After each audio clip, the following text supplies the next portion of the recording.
So, first of all, Faisal, welcome to Uzbekistan. What kind of first impression did our country make on you? Oh, very good. First impression. Birinchi taassurotim bu ajoyib mamlakat.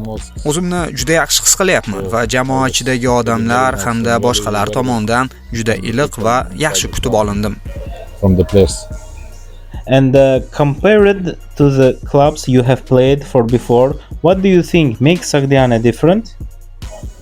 Compared to the clubs I played before, it makes different that Sogdiana is Oldin o'ynagan klublarim bilan solishtirganda bu yer boshqacha. Sogdiana yosh klub, tarkibida ko'plab yosh futbolchilar bor. Umid qilamanki, bu mavsumda jamoani ko'zlagan maqsadiga yetishishda yordam bera olaman.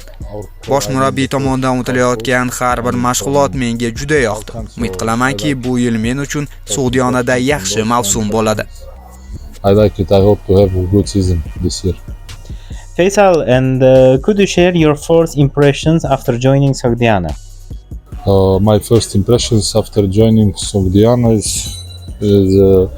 very good and Sogdiana klubiga qo'shilgandan keyingi birinchi taassurotim juda yaxshi.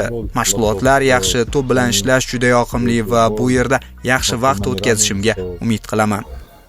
I think I will have good time here. Why did you choose Sogdiana? Did you receive offers from other clubs as well? I choose Sogdiana Jizak because I also spoke with the head coach. I phoned with him. Sogdianani tanlaganim sababi men bosh murabbiy bilan telefon orqali suhbatlashdim. U menga jamoaga yordam bera olishimni, jamoada yosh futbolchilar borligini aytdi va men hozir bu jamoada ekanligimdan mamnunman.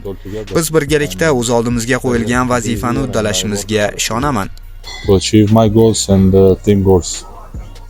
In your game, which aspect are you currently focusing on more? Speed, positional play, or one-on-one situations?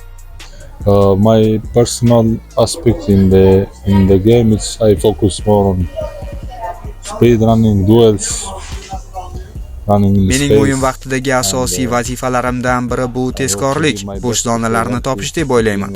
Jamoaga manfaat keltirish uchun bor kuchimni beraman. Shuningdek, meni iliq kutib olgan muxlislarga o'z minnatdorchiligimni bildirmoqchiman va mavsum davomida bizni qo'llab-quvvatlashadi degan umiddaman. Hammaga rahmat. Many fans this season to help us to achieve our goals together. Thank you.